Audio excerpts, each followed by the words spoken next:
Meus irmãos, eu não esqueci que é Natal.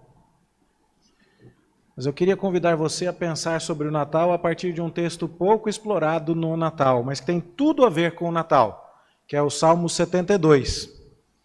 Quero convidar você a lê-lo comigo e a fazê-lo de maneira alternada. Eu leio o versículo primeiro, você lê o segundo versículo, e assim nós vamos até terminar toda a leitura do Salmo de número 72.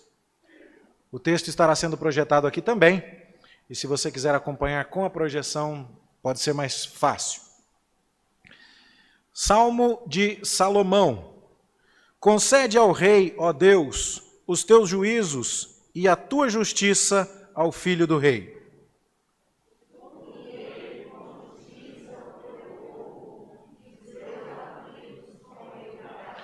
Os montes trarão paz ao povo, também as colinas a trarão com justiça.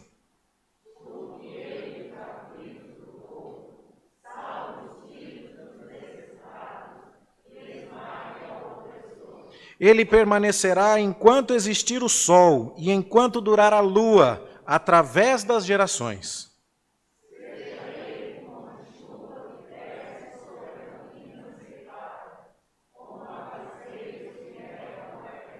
Floresça em seus dias o justo, e haja abundância de paz, até que cesse de haver lua.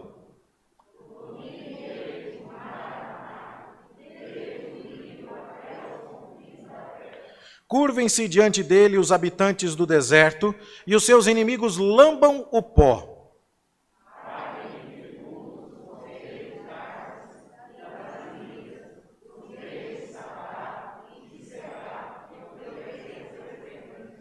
E todos os reis se prostrem perante ele, todas as nações o sirvam.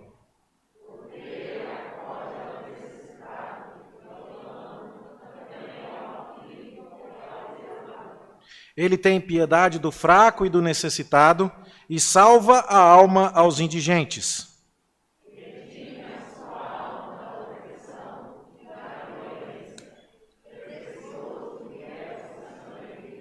Viverá e se lhe dará do ouro de Sabá, e continuamente se fará por ele oração, e o bendirão todos os dias.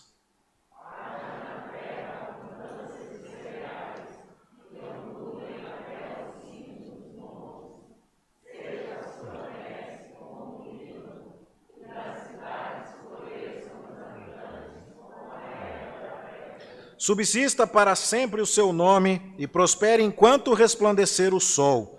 Nele sejam abençoados todos os homens, e as nações lhe chamem bem-aventurado. Bendito seja o Senhor Deus, o Deus de Israel, que só Ele opera prodígios. Bendito para sempre o seu glorioso nome, e da sua glória se encha toda a terra. Amém e amém.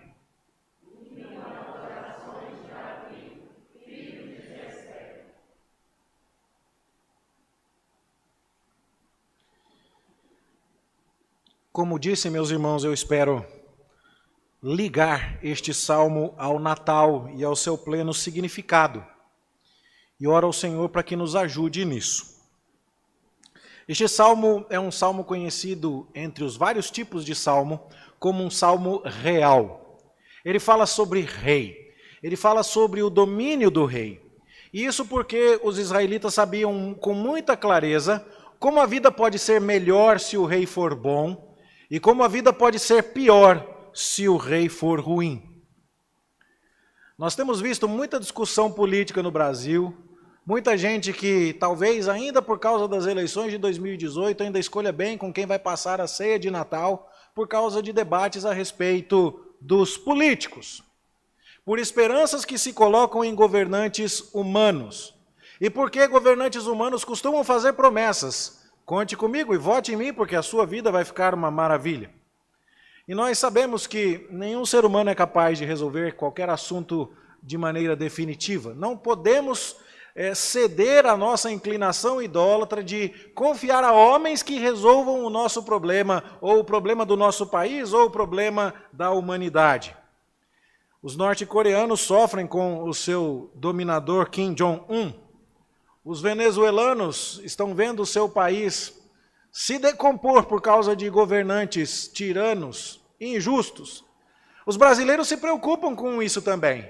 Mas os cristãos da Venezuela, da Coreia do Norte, do Brasil, de Israel e de qualquer lugar que for, podem descansar na verdade de que o Rei dos Reis e o Senhor dos Senhores já nasceu entre nós, já se fez um de nós, já foi anunciado, sua mensagem já foi revelada, ele é conhecido e nós aguardamos o seu retorno triunfal. Israel tinha essa esperança nos dias em que este salmo foi escrito. O povo sabia muito bem o que era lidar com governantes inadequados. O título que é colocado no original hebraico, Salmo de Salomão, nos dá uma ideia a respeito da época. O de Salomão aqui pode não significar necessariamente que Salomão seja o autor do salmo, mas pode significar que Salomão seja o assunto do salmo ou a pessoa a quem o salmo foi endereçado. De todo modo, este salmo é colocado na época de Salomão, o filho de Davi, o rei que, depois de Saul, tendo se mostrado um governante inadequado, Davi vai unificar as 12 tribos de Israel. Conquistar a capital de Jerusalém, trazer a arca para o centro da cidade, construir instrumentos musicais para adoração ao Senhor, compor salmos que serão entoados para o louvor de Deus. E a vida da nação está estabilizada. E aquilo não era comum. Você há de se lembrar que antes de Davi, Saul trouxe muitos dissabores ao povo, e antes de Saul nós tivemos o período dos juízes, onde Israel sofria constantemente na mão de diversos inimigos. Então o povo de Israel sofreu muito e sabia o que era padecer por causa de governantes inadequados. Saul fora rejeitado, mas Davi foi aprovado por Deus e obteve a estabilidade da nação com muito custo. Jerusalém estabelecida, a arca trazida, os preparativos para o templo são feitos, e é nesse contexto que Salomão vai assumir. Salomão se torna o rei de Israel em circunstâncias muito favoráveis, mas não isentas de problemas ainda. Absalão é um filho de Davi que tenta dar um golpe e tirar o seu pai do trono. Adonias é outro filho de Davi que tenta usurpar o trono das mãos de Salomão. E você percebe que aquele equilíbrio delicado que foi construído durante o reinado de Davi e que trouxe tanta prosperidade para o reino de Israel, é um equilíbrio que pode ser ameaçado. E é então que este salmo se justifica, uma oração por Salomão, ou uma oração feita por Salomão pedindo para Deus bênção sobre o seu reino. Então, você recupera o histórico e vê o período dos juízes, o período de Saul, e de repente aquele problemático período é solucionado precariamente por Davi. E agora Salomão está assumindo, e o povo percebe, nós precisamos de um rei que nos traga estabilidade. Vamos orar por ele. Seja esta oração feita por Salomão, e então o Salmo 72 será um salmo de Salomão como seu autor, ou seja este salmo salomônico, no sentido de que alguém, pode ter sido até o próprio Davi, orando por seu filho Salomão, dizendo, Senhor, abençoa o rei, porque o povo precisa de um rei justo, o povo precisa de um rei bondoso. Então, nós entendemos a oração feita aqui neste salmo. Houve, de fato, nos dias de Salomão, muitas bênçãos.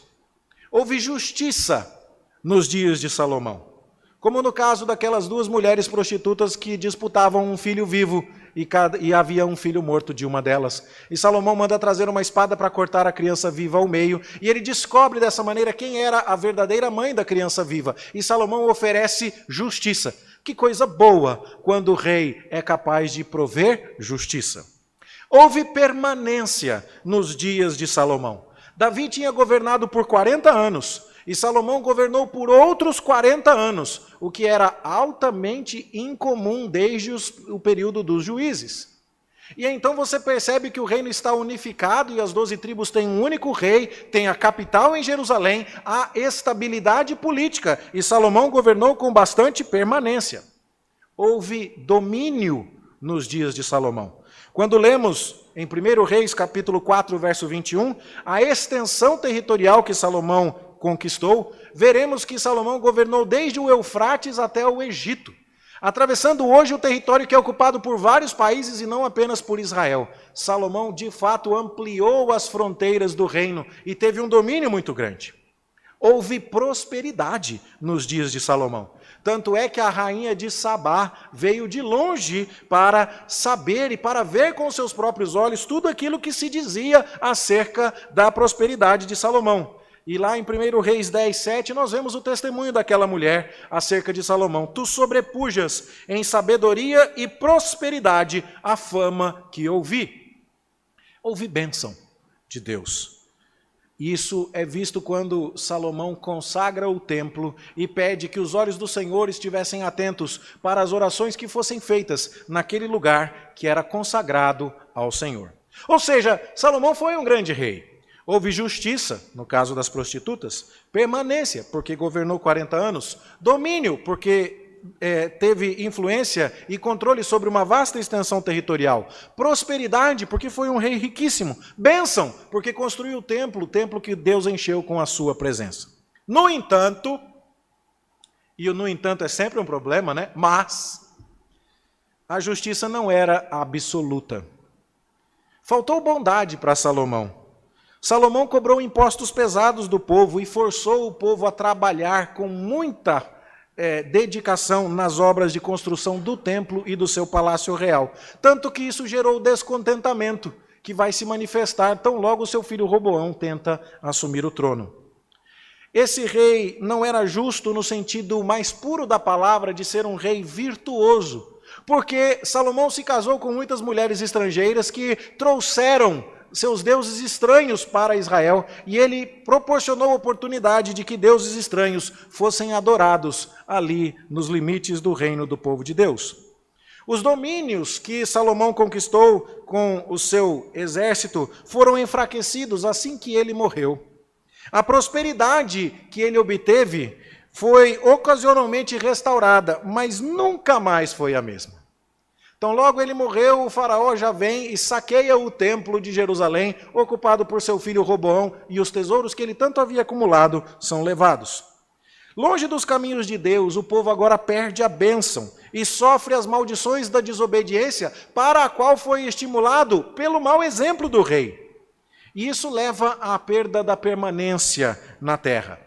Tanto é que o reino se divide após a morte de Salomão, o reino de Israel, o reino do norte, é destruído pelos assírios, alguns anos mais tarde, e o reino do sul, Judá, é destruído posteriormente pelos babilônicos. Ou seja, pegue o maior rei que você já conheceu. Nosso Senhor Jesus Cristo diz que Salomão foi dos maiores reis. Ele teve grande justiça, permanência, domínio, prosperidade e bênção, mas ele não resolveu o problema. Isso não durou de maneira perfeita e de maneira eterna. E fica claro, portanto, para quem examina a história, que o povo de Israel precisava de um rei melhor do que Salomão. Assim, nós vamos ver esta oração sendo feita por Salomão, ou para Salomão, em favor de Salomão, mas como que refletindo de Salomão e intercedendo por um outro rei, que fosse muito maior e que resolvesse de maneira muito melhor e definitiva aquilo que Salomão apenas arranhou com as suas conquistas admiráveis. É inegável que o rei messiânico está em perspectiva neste salmo. Afinal, eu creio que é possível projetar aqui, por favor, o versículo 5 da leitura que fizemos. Nós vamos ver ali que enquanto existir o sol, esse rei deve permanecer. Isso é muita coisa para Salomão. Salomão não dá conta de ficar no trono enquanto existir sol brilhando no céu. Se você vai agora ao verso 8, você verá que o domínio de Salomão deveria ser até os confins da terra. Por mais extensão territorial que Salomão tivesse conquistado, ele não mandou no mundo inteiro. Também, ele não dominou sobre as outras nações, como nós vemos no verso de número 11. Veja ali, todos os reis se prostrem, todas as nações o sirvam. Ele fez tratados, teve nações que se sujeitaram a ele em vassalagem, mas ele não mandou no mundo inteiro. O Salmo, portanto, dá indícios claros. Lá no verso 17 agora, que esse rei vai ser maior do que Salomão, porque nesse rei serão abençoados todos os homens.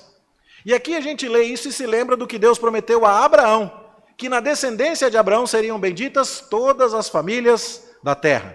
Nós estamos falando do Messias, nós estamos falando daquele que de fato resolverá o problema da humanidade. O verso 18 ainda diz assim: bendito seja o Senhor Deus, porque só Ele opera prodígios. Ou seja, esse rei, em última instância, é apenas e tão somente o próprio Deus, o Messias, que viria para governar de maneira absoluta. Portanto, o Salmo 72 é uma oração de pessoas que viveram numa época de estabilidade política frágil, que viram Salomão, que viram Davi, que perceberam a benesse e as bênçãos de um rei que agiu apropriadamente, mas sabiam que aquilo não podia resolver tudo de forma definitiva. E agora eles oram para que Deus abençoe o seu rei definitivo, o seu rei messiânico, o seu rei Jesus Cristo. E trata-se, portanto, de uma oração pedindo a Deus que mande logo o rei que vai nascer em Belém, o rei da dinastia davídica. E como seria o governo deste rei? Lá no versículo 1 a 4, que eu peço também que projetemos mais uma vez, versos 1 a 4, você vê ali que esse rei vai trazer justiça. Concede ao rei, ó Deus, os teus juízos e a tua justiça. Julgue ele com justiça. Final do verso 3, justiça. No verso 4, nós ainda estamos falando sobre justiça, para salvar os necessitados e esmagar os opressores. Trata-se de uma característica que Salomão exibiu de maneira muito precária, mas que nosso Senhor Jesus Cristo exibe de maneira perfeita. Nós lemos no texto de Isaías, capítulo 11, nesta noite: o rebento de Jessé julgará com justiça. Jessé é pai de quem, você lembra? De Davi. E quando Isaías então está falando que o filho de Davi julgará com justiça, ele está fazendo eco a esta oração do Salmo 72. O pai de João Batista, aquele profeta que Deus chamou para anunciar o Messias, se chamava Zacarias. E quando João Batista nasceu, Zacarias era casado com Isabel, uma mulher estéril, Zacarias cantou que Deus seria adorado em justiça. Lucas 1:75. Foi por isso que nós cantamos nesta noite: eu te louvarei conforme a tua justiça. E cantarei louvores, a honra, a glória, a força e o poder ao Rei Jesus, que deve ser louvado consoante a sua justiça. E foi por isso que os nossos pequeninos cantaram de maneira tão emocionante: guia meus pés no caminho do bem, ó pequeno nascido em Belém. Foi por isso. Porque nós estamos orando e esperando com o povo de Israel a manifestação plena daquilo que já foi inaugurado na história e que os israelitas não tinham visto quando oravam o Salmo 72, de um rei absolutamente justo. Você já ouviu dizer que tudo que é bom dura pouco? Pois é, esse é o problema. Aquilo que é bom, mas dura pouco, não é bom de maneira perfeita. Quando algo é verdadeiramente bom, tem que durar para sempre. E o próximo pedido que é feito a respeito do rei messiânico é que ele permaneça para sempre. Olha lá o verso 5. Ele permanecerá enquanto existir o sol. Salomão governou 40 anos, mas o sol está aí até hoje. Então você e eu percebemos que a permanência do rei messiânico é eterna. Para sempre, diz o anjo Gabriel quando fala com Maria para anunciar a chegada de Jesus, e o seu reinado não terá fim. Foi por isso que nós lemos em Isaías capítulo 9, para o estabelecer e o firmar mediante o juízo e a justiça, desde agora e para sempre. E foi por isso que nós cantamos com o hino Pequena Vila de Belém, que Jesus vem trazendo aos homens redenção, amor e paz sem fim. Não vai acabar. A oração, portanto, dos nossos irmãos do passado, olhando para Salomão, mas esperando um rei melhor do que ele, era: Senhor, que esse rei nos traga justiça, que esse rei tenha permanência. Mas mais do que isso, esse rei precisa ter domínio. Veja o verso 8. Domine ele de mar a mar e desde o rio até aos confins da terra. Curvem-se diante dele os habitantes do deserto e os seus inimigos lambam o pó. Paguem-lhe tributos os reis de Tarsis e das ilhas, os reis de Sabá e de Sebá lhe ofereçam presentes. E todos os reis se prostrem perante ele, todas as nações o sirvam. Ele vai ter domínio universal, porque uma paz e uma permanência, uma justiça, melhor dizendo, e uma permanência localizadas também não são perfeitas, porque elas não alcançam todos os lugares, em todos os momentos e em todas as épocas. Então é necessário que esse rei tenha permanência, mas tenha domínio absoluto. E foi por isso que nós lemos em Zacarias capítulo 9, aquele texto que falava que o rei vinha montado num jumentinho, humilde, numa cria de jumenta. E o verso 10 dizia, o seu domínio se estenderá de mar a mar, e desde o Eufrates até as extremidades da terra. O que é curioso é que esse versículo é idêntico ao versículo 8 do Salmo 72. Ele está reverberando a profecia de Zacarias com relação ao Salmo 72 e a oração que tinha sido feita antes. Nós entendemos que o rei messiânico governa sobre todas as coisas e em todos os lugares do universo. E é por isso que nós cantamos, que nós vemos o domínio de Deus nas estrelas, que nós vemos a sua voz no vento e que Deus domina sobre terra e mar. E Ele é tudo.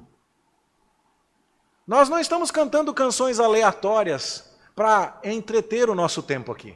Nós estamos louvando a Deus com conhecimento e com instrução bíblica, para dizer, o nosso rei é justo, o nosso rei é eterno e permanece para sempre, o nosso rei domina sobre todos.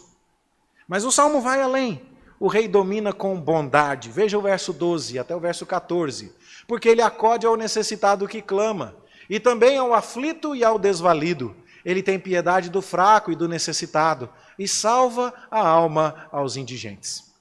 Que nos serviria um rei poderoso, justo, que permanecesse e dominasse sobre tudo, mas não olhasse para os miseráveis. Não tivesse bondade para com aqueles que estão em situação de carência. Mas não, o nosso Senhor, o nosso governante messiânico é bondoso. E é por isso que o anjo Gabriel fala com Maria, dizendo que o Salvador viria, e então Maria canta, respondendo no seu cântico, que Deus encheu de bens aos famintos e amparou a Israel, o seu servo, o cântico de Maria que lemos nesta noite. E foi por isso que nós cantamos, quão gloriosa divindade, quão gloriosa humanidade, quão bondosa divindade. Nós estamos falando de um Deus bondoso, que em Cristo Jesus nos manifestou esta bondade. E nossas crianças cantaram, nasce o bom Salvador, nasce o bom Salvador. Nosso rei messiânico é justo, é permanente, domina sobre todos, governa com bondade, e ele produz prosperidade e bênção. Veja os versos 15 a 17. Viverá e se lhe dará do ouro de Sabá, prosperidade, e continuamente se fará por ele oração e o bendirão todos os dias. Haja na terra abundância de cereais. Pense comigo, um rei justo, que permanece, que domina, que é bondoso com a gente, mas a gente está passando necessidade. Isso não resolve. Nós precisamos de um Deus que nos traga prosperidade e que nos abençoe, de modo material também, com aquilo que é necessário para a nossa subsistência. E é por isso, então, que nós lemos em vários outros textos da Bíblia, não era possível ler tudo sobre todos os assuntos ao longo da liturgia, mas nós lemos em Isaías 53 que a vontade do Senhor prosperará nas mãos do servo sofredor. Jesus vai fazer as coisas acontecerem, e ele já as fez. É dito também em Gênesis capítulo 12, em ti serão benditas todas as famílias da terra. Jesus vai fazer as coisas chegarem ao lugar em que precisam chegar. E ele vai abençoar o seu povo de maneira definitiva. Maria se considera uma mulher bem-aventurada. E Isabel vai chamar Maria de bendita, porque elas estão envolvidas e entrelaçadas a esta história de um rei messiânico justo, permanente, que domina, que governa com bondade, que traz prosperidade e que traz bênçãos. O Salmo termina nos versos 18 a 20 com uma doxologia, uma palavra de glorificação. Bendito seja o Senhor Deus, o Deus de Israel, que só Ele opera prodígios. É como se aqueles que oravam por Salomão já soubessem que a oração seria respondida. Porque Deus já tinha prometido que haveria de responder. Ele disse em Abraão que através de Abraão seriam benditas todas as famílias da terra. Ele disse a Davi que manteria um pacto e uma aliança com Davi e que o seu descendente governaria para todo sempre. E agora então é justa a expectativa daqueles que oram por um rei messiânico de que ele de fato traga essas bênçãos e que Deus de fato responda às orações daqueles que clamam por um rei. E é hora então de agradecer a Deus porque esse reino está vindo e ele está chegando. E nós lemos então no verso 19, bendito para sempre o seu glorioso nome, e da sua glória se encha toda a terra. Amém e amém. E é curioso, meus irmãos, porque se você vai olhar o livro dos Salmos, você vai ver que logo no Salmo 73, começa um título dizendo assim, livro 3. O Salmo 72 é o que termina o livro de número 2. E eu já tive chance de dizer aos irmãos aqui que são 5 livros da lei, Gênesis, Êxodo, Levítico, Números e Deuteronômio, mas são 5 livros dos Salmos. E que os rabinos judeus escreveram que, do mesmo modo como Moisés trouxe de Deus para Israel os 5 livros da lei, através de Davi, Israel enviava a Deus os 5 livros dos Salmos em resposta. E que há uma certa correspondência entre os 5 livros do Pentateuco e os 5 livros dos Salmos. Como é que começa o livro de Gênesis com um homem num jardim em estado de felicidade? Como é que começa o primeiro livro dos Salmos e o Salmo 1 como um homem que anda na justiça e é como árvore plantada junto a ribeiros de águas?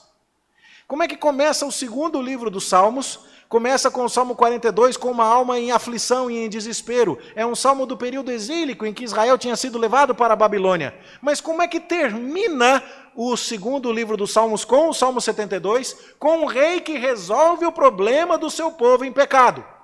E como é que começa o livro do Êxodo mesmo? Com o povo de Israel clamando a Deus, igual se clama a Deus no Salmo 42.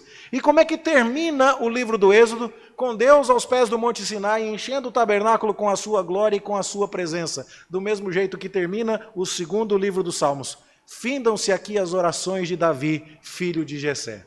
Por quê? Porque o povo que estava em trevas viu grande luz.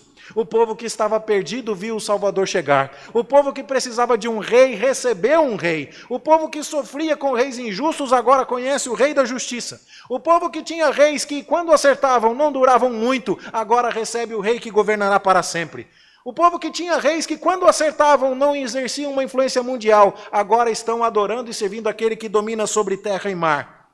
O rei que governa com bondade. O rei que traz prosperidade, o rei que traz bênçãos. É assim que termina o segundo livro dos Salmos, dando a ideia, portanto, àquele povo que sabia da sua condição de miséria, que a sua oração estava sendo ouvida. Trata-se de um rei semelhante a Salomão, mas muito superior a ele. E o próprio Senhor Jesus Cristo disse, a rainha de Sabá veio de longe para ouvir da sabedoria de Salomão, mas o que é que Jesus diz? Eis aqui está quem é maior do que Salomão. Ele é a resposta. A encarnação de Jesus é a resposta desta oração do Salmo 72, onde nós vemos um governante justo, permanente, com domínio, com bondade, trazendo prosperidade e bênção e recebendo toda a honra e toda a glória. Não é possível entender o Natal sem que entendamos isso. Nós nos emocionamos, eu me solidarizei com a senhora, dona Alice. Eu estava chorando ali no piano, vendo essas crianças cantar de jeito lindo. Que coisa gostosa. E é maravilhoso. Mas o Natal não pode ser só uma historinha com vozes infantis cantando sobre um menininho deitado num bercinho de palha. Ele é mais do que isso. E as crianças cantaram. Ele é o bom Salvador. Ele é aquele que traz paz sem fim. Ele é o Rei dos Reis. Ele é o Senhor dos Senhores. O Natal não é simplesmente uma história bonitinha para acalentar o seu coração e para deixar você feliz com aquele espírito que todo mundo está lá imbuído dele, lá na sua empresa, de trocar chocolates, amigo secreto e desejar votos de um ano novo diferente, repleto de paz e harmonia. Não! O Natal é para dizer, esse mundo tem governo, esse mundo está no lugar. E por mais que as coisas pareçam não estar prontas ainda, há um governante soberano, bondoso, justo, eterno, próspero, abençoador, bendito eternamente, digno de toda honra, digno de toda glória, que já irrompeu na história. O nosso Salvador Jesus Cristo já nos livrou do pecado, já nos livrou da morte, já venceu a Satanás, já ressuscitou ao terceiro dia, subiu aos céus, está sentado à mão direita de Deus Pai Todo-Poderoso, e Ele há de vir para julgar os vivos e os mortos. Esse é o rei a quem nós servimos, e essa é a história que nós celebramos. Não é a historinha só de um boizinho mugindo para acordar uma criança, embora passe por esse detalhe. Mas é muito mais do que isso. Isso significa que nós precisamos aqui assumir uma atitude de adoração. Nós precisamos assumir aqui uma atitude de subserviência, de submissão. Jesus não é teu amiguinho. Jesus não é uma pessoa bonitinha. Jesus não é alguém te pedindo alguma coisa. Ele ordena. Ele é o rei. Ele é o Senhor. Ele não transige com os nossos caprichos. Ele não acha legal que você tenha vindo aqui esta noite para, quem sabe, ver umas crianças cantando ou alguns instrumentos tocando. Ele está dizendo que você precisa vir aqui se curvar a Ele. Porque Ele é digno da sua adoração. Você não fez favor nenhum em estar aqui hoje. Não tem mérito nenhum da sua parte. Ele é o rei, você está pensando o quê? Quem você acha que Ele é? Alguém que você passa de vez em quando na igreja para ver se está tudo bem com Ele? Ah, eu passei lá, Jesus estava bem, ano que vem eu volto. Esse não é o Natal da Bíblia. Esse não é o Natal de Jesus Cristo. Esse não é o Cristo anunciado na palavra de Deus. Este nosso Jesus manda. Esse nosso Jesus governa, esse nosso Jesus reina. Ele reina nos nossos relacionamentos afetivos, Ele reina no nosso bolso, Ele reina na nossa agenda, Ele reina no nosso coração, Ele reina no mundo, e ai daquele que não se curvar perante Ele. Quem não entendeu isso, não sabe o que é Natal. Não entendeu nada. Cantou, viu os anjinhos, pensou no presépio, viu uma árvore colorida, comeu frutas, comeu peru e foi para o inferno.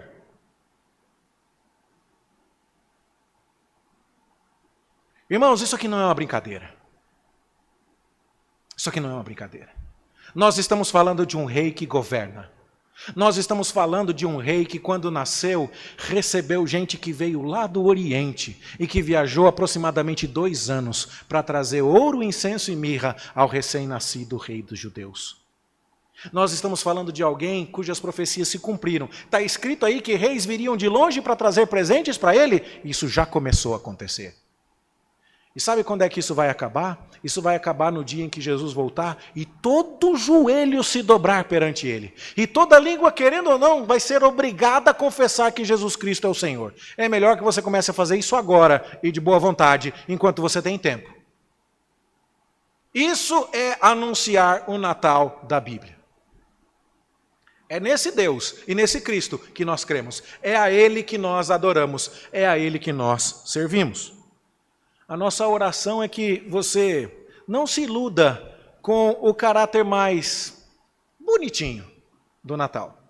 Nós fazemos isso para Deus e fazemos isso com alegria. E você tem visto o pastor da igreja incentivar os instrumentos musicais e as crianças. E eu estava aqui feliz da vida de ver os nossos pequeninos louvando ao Senhor. E eles precisam fazer isso. Mas eles não devem fazer isso só porque é bonitinho, não. E só porque vai ter uma foto para guardar de recordação.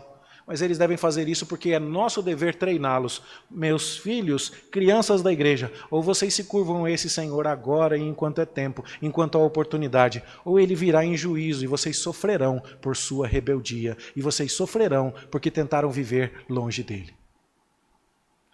Jesus não tem amigos. Ele não tem conhecidos. Ele tem servos. Um rei tem súditos. Um rei tem pessoas que se curvam diante dele e o servem. Fora disso, ele não conhece mais ninguém. Essa é uma história linda e maravilhosa. Mas ela só é maravilhosa quando você entender que precisa desse rei. E que sem ele você está irremediavelmente perdido, como o povo de Israel estava. Você está a caminho da destruição. Você está se prejudicando. E a menos que você diga, Senhor Jesus, salva-me, porque sem ti nada posso fazer. Senhor Jesus, socorre-me, porque não há outro lugar onde eu possa encontrar estabilidade, misericórdia, graça, perdão, paz. E a menos que você se curve a Ele em obediência e diga, a tua vontade seja feita, aqui na terra como no céu. Então o Natal não vai ser uma boa notícia para você. Por mais que tenha musiquinha interessante, por mais que tenha árvores, luzes, comidas. Vai ser uma etapa tão passageira e tão fútil, da qual você vai se arrepender por ter desperdiçado a oportunidade. Queira Deus que nós não sejamos tolos o suficiente para cantar o Natal, celebrar o Natal, festejar o Natal e esquecer quem é que manda neste mundo e quem é o rei aqui. Jesus Cristo é rei e o nosso papel é adorá-lo, é servi-lo. Nós não transigimos, nós não negociamos, nós não apresentamos condições, nós nos submetemos. E quando fazemos isso, a gente não se arrepende. Parece que nós estamos pregando uma mensagem horrível, dizendo assim, o pastor quer acabar com a minha vida, ele quer deixar Jesus me esmagar. A questão é que a outra possibilidade, a alternativa que você tem é ser governado por um outro rei, o príncipe das trevas. São só essas as duas possibilidades. E quando o Filho te liberta, você é verdadeiramente livre. E quando nós o seguimos, há plenitude de vida e delícias perpetuamente na presença desse Rei maravilhoso. Tem gente que olha e fala assim, crente é aquele que não pode beber, não pode fumar, não pode fazer, não pode aquilo. A Escritura me mostra que eu sou aquele que posso todas as coisas naquele que me fortalece. Eu posso enfrentar adversidades, eu posso enfrentar dias difíceis, sabendo que um Rei maravilhoso e permanente me ama e que Ele me socorrerá e que Ele me dará uma vida e um prazer e uma alegria que nenhum outro recurso deste mundo será capaz de exceder. Essa é a nossa felicidade. Nós não somos aqui escravos e nem pessoas sorumbáticas. Conhece essa palavra? Pessoas tristes, macambúzias. Aquelas pessoas que você olha para elas e diz assim, ainda bem que eu não sou crente. Olha que miséria que vive esse cidadão. Não é assim que a gente vive. A gente entregou a nossa vida a Jesus e sabe que não tinha lugar melhor para estar. Não tinha rei melhor para servir. Não tinha príncipe mais amoroso para nos conduzir. Alguém que nos salvasse com maior alegria, com maior empenho e com maior amor. A gente faz isso sim. E faz vibrando de alegria. E faz cantando. E faz festejando. E faz celebrando. E é assim que nós esperamos que você o faça também. Que Deus o abençoe. E que você, que não é ainda um servo de Jesus, se conscientize. Ele é rei. Ele manda. Ele domina. E quando nós nos sujeitamos a Ele, a felicidade é toda nossa. E que você não perca a oportunidade de se submeter a Ele o quanto antes.